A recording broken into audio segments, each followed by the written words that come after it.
Hey y'all, Anson here from Ivey and Homestead. So today we're in the woodworking shop because it is windy outside. Go check it out.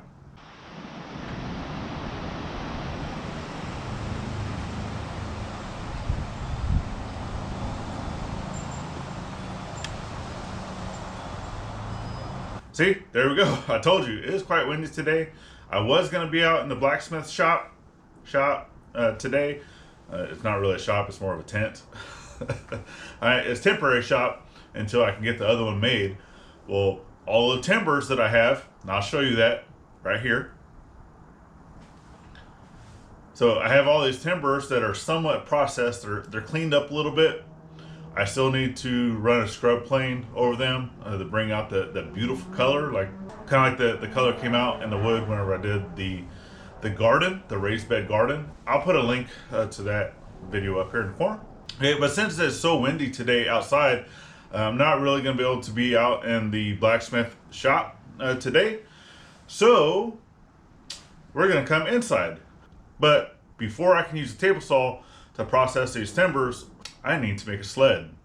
So that's what we're doing today. We're going to make a sled. Let's go check it out. All right, so here's some of the materials that we're going to be utilizing today. I have some white oak. This actually came off of a pallet. I actually have a few pieces of that. That's really nice. I'm going to use this for the runners. Then I have some of this beautiful California redwood that I actually got from my uncle. I'm going to be using this for the fences. So it's going to have a smaller fence in the back and then a taller, a little bit bigger fence in the front, along with another little block to put in the back. It's more for safety. And then I have just some plywood that was actually left here at the house when I bought it. It was in the rafters of the shop here that I'm going to use as the base. Now this is a 5-ply plywood. It's a little thicker than I would like it to be. Only because the thicker you make the base, the less cutting that you're going to get from your blade for the thickness of this plywood. So I wish I had a 1/2-inch ply or even a 3/8 ply, but I do not have that currently, so I'm going with what I have. Now you can probably hear the wind chimes in the background. It's really windy outside, like I said. So got our safety glasses. We have our hearing protection. My saw.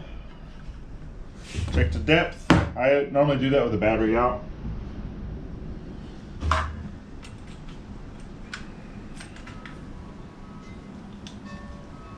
Okay, should be good there. And we'll put our battery in.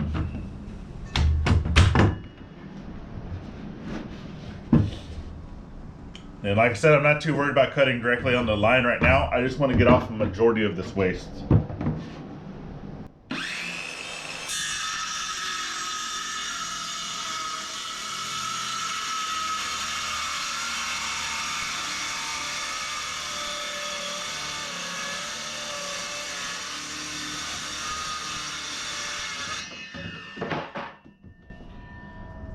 Don't ever try to catch it, just let it fall. The moment you try to catch it is when you get hurt.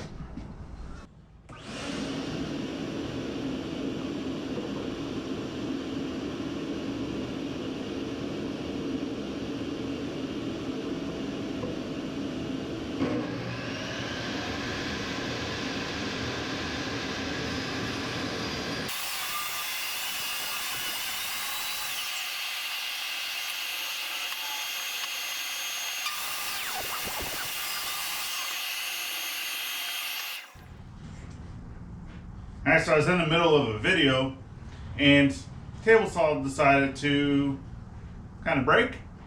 Well, not really. There's a part that's loose in here and I can't get the blade to raise up, so now I gotta take it apart. So instead of doing the video that I wanted to do, now I gotta do a video of tearing apart my table saw. So Yes, it's unplugged, but before I do anything, I need to get it off the stand.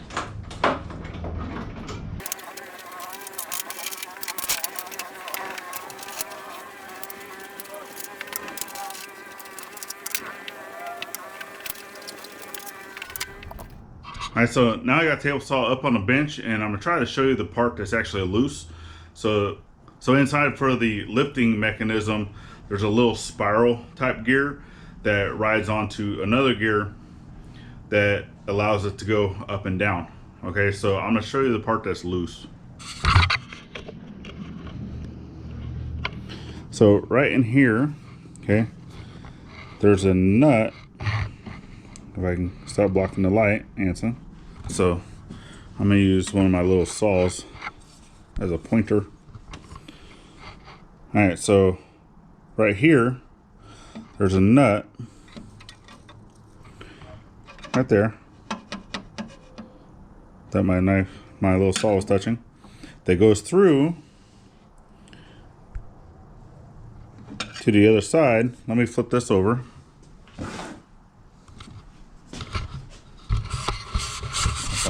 Set y'all down.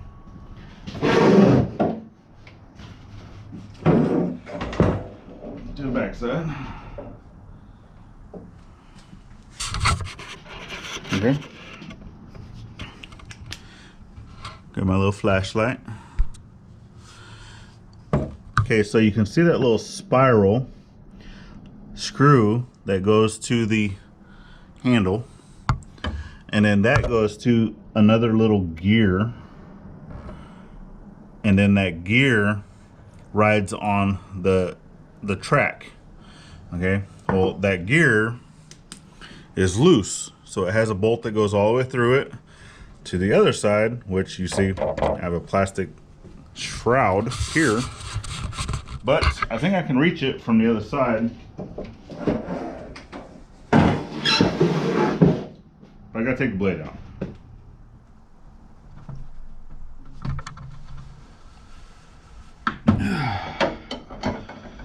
Ooh, man, that was in there. Normally it's not that tight. Alright, so as you see, it's one-handed. I don't know, you can probably see Gladys through there. She actually came out and helped me. She's in her pajamas, so I'm not going to show her. No way. But she says, hi, everybody. Hi, everybody.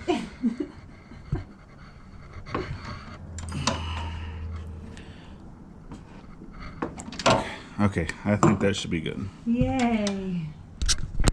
Okay, so you saw that I got that tightened up. That's good to go now. It doesn't wobble like it was, but it's still binding up some on the slides. So I can show you here. Right, it just has these little slides. There's one on top, one on bottom, on both sides. These are also held in with, looks like an 8, I believe. Let's go find out. Okay, so yes, these are an 8. Woo. Let's not kill y'all.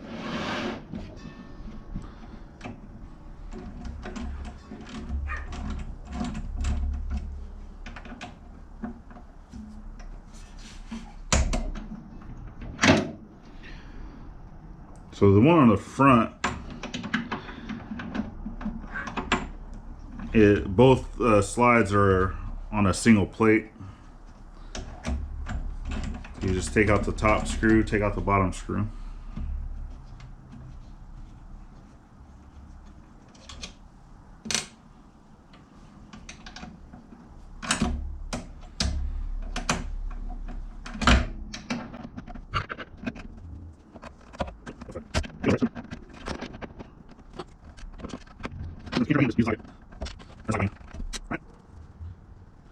So just look these over.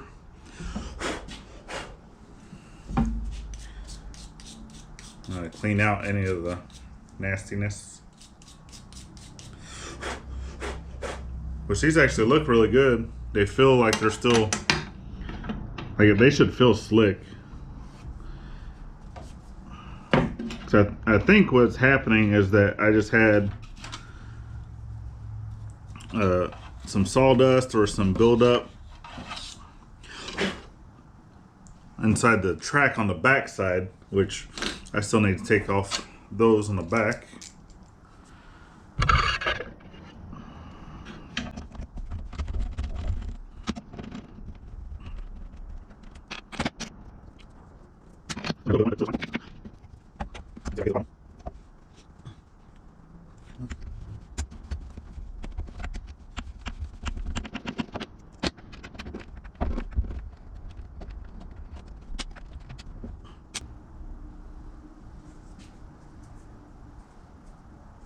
Now, these are supposed to be somewhat adjustable, right, to allow it for good tracking, from what I understand. So they do have a little screw back here.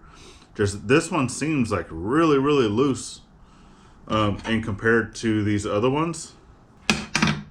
So this table saw was actually gifted to me from a buddy of mine, and I do not have the owner's manual on this to be able to reference these. So I'm gonna look this up just to double verify, making sure that I'm giving y'all some good information, okay? And to see if these are supposed to be loose or if they're supposed to be tightened down all the way. And then I'll get right back to you. Okay, so I looked up my table saw by the manufacturer serial number, which I can show you all of that information there.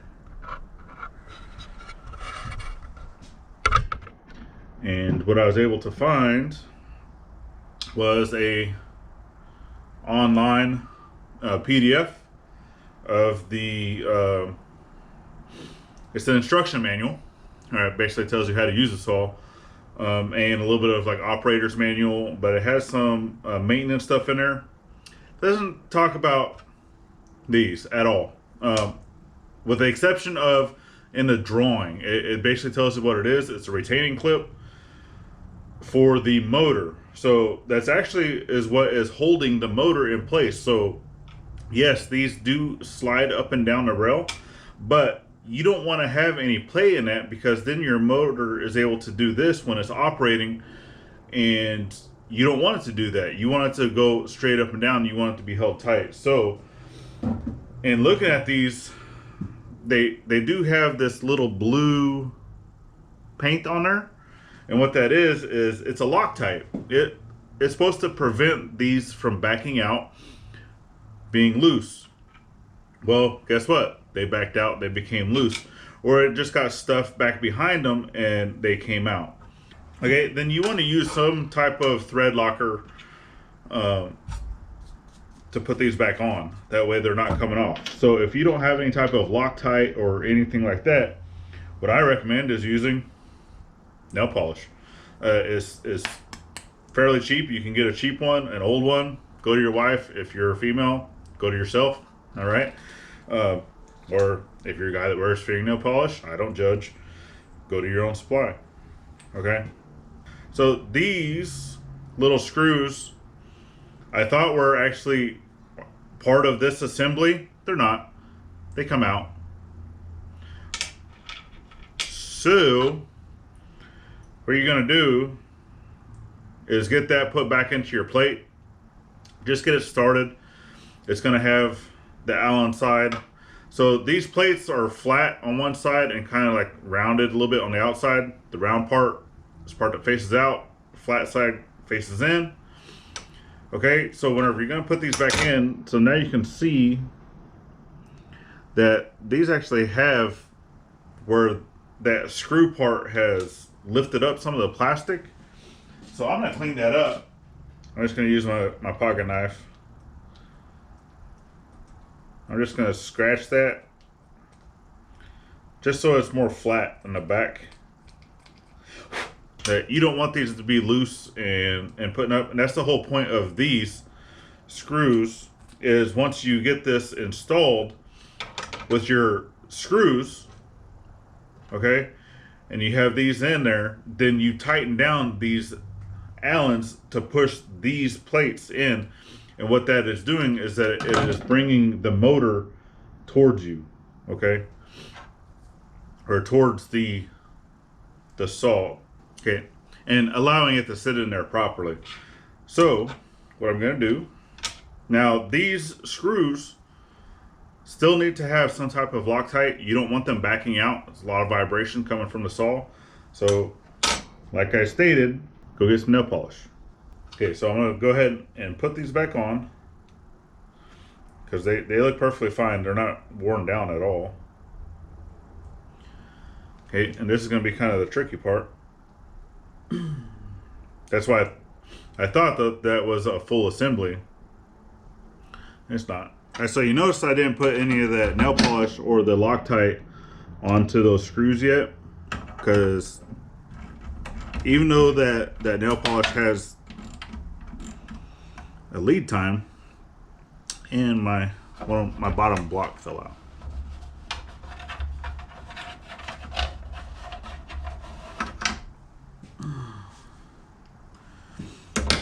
Let's see if I can put this back in without taking the whole thing out.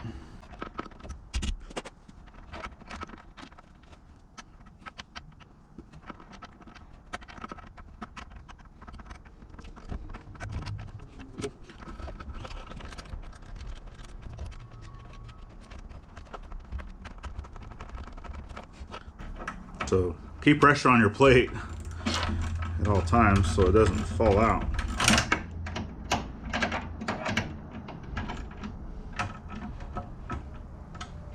Alright, so you probably noticed that I didn't put anything on these threads, but I'm going to show you what I do with bolts like this. Don't round it off. Okay, so now I got those in there. Now I just need to come in and then tighten these down. I'm not going to be able to do it with this, so I'm going to take this off. Okay, I don't have the actual proper holder that this will click into. Then it's like a ratchet. So basically it looks like a wrench.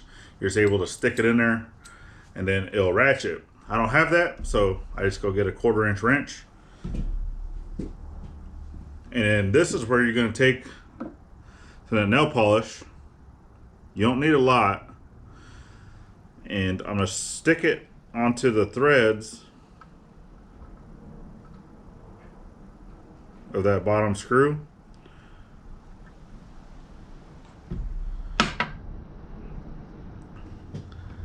Do the bottom first and then come back to the top.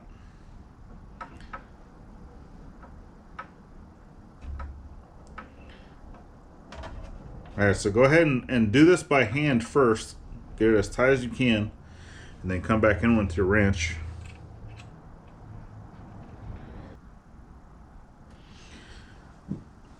And just get it snug. You don't really have to torque down on these, because remember, this is just basically a type of plastic. And then come back in here. So you just put a drop on there. And tighten this up by hand. And then you can see that just putting that one drop on there, that it goes around the whole thing. And that should really be it. So it's just you can see that it does gap this a little bit, and what that's doing is that it's pulling that motor out. It's coming out some. So you really do not want to over tighten it. Just a little bit. Just get it snug to where it's holding that motor up. Okay, and from the bottom one, whenever you look down in there, you look and see where the bolt hole is, and look and see where your key is, because this plate is actually the exact same plate as this one, as you can kind of see. I don't know if you can see that or not. Alright, so those plates look the exact same, but the key for the bottom is on the top. So this plate actually has to be flipped this direction, so it's actually backwards to all the rest. So now the curved side is on the bottom towards the motor, and the flat sharp side is facing out. So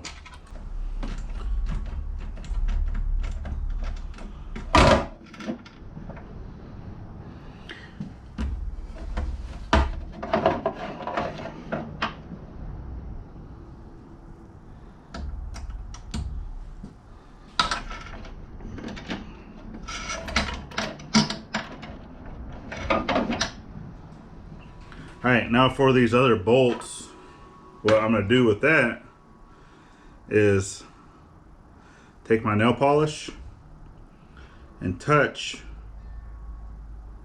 the bolts and the plate.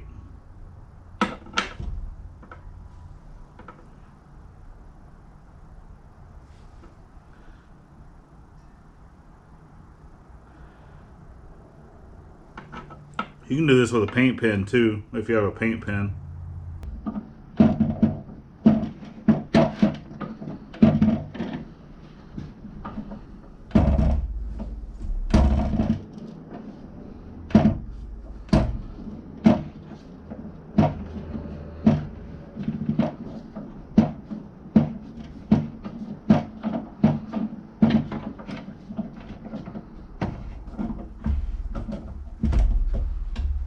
It's actually just a hair tight. So I'm gonna come back in here and loosen that just a hair before that nail polish dries on those.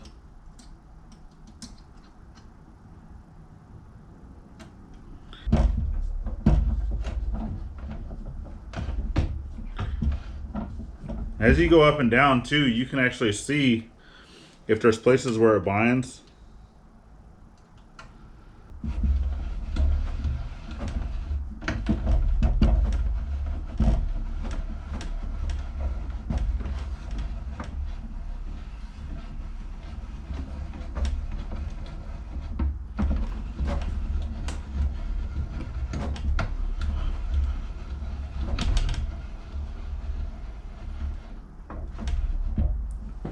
Alright, so there we go. I'm actually quite happy with that.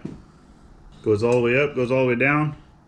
So when you're using these, I mean, you gotta keep them clean, especially if you're not using any type of dust collection. It's not completely encased. It has a little plastic shroud that helps send the dirt out the back. But the biggest thing is just getting in here and keeping them clean the best you can. Alright, y'all, so there we go. I had one project in mind that I wanted to get started and get put out today as a video. I'm still going to be working on that project. I'm still going to be recording, but instead you got to watch me rebuild, or not rebuild, but to correct the table saw since it decided to mess up on me. Alright, so go in there, make sure you're going through your tools. It doesn't have to only be table saw. Every single tool that you have has some type of maintenance on it. Make sure you're following those maintenance guidelines put out by the manufacturer. Go through, make sure stuff's tightened, make sure stuff's clean. Keep up with it, right? The better you take care of your tools, the better they're going to last for you. That way you can keep using them for years and years in the future. All right? So definitely appreciate you guys following along with me fixing this table saw. And all right, and as always, ring the bell for notifications and check out all of our links down in the description, and we'll see you on the next one. Thanks, y'all. Bye bye now.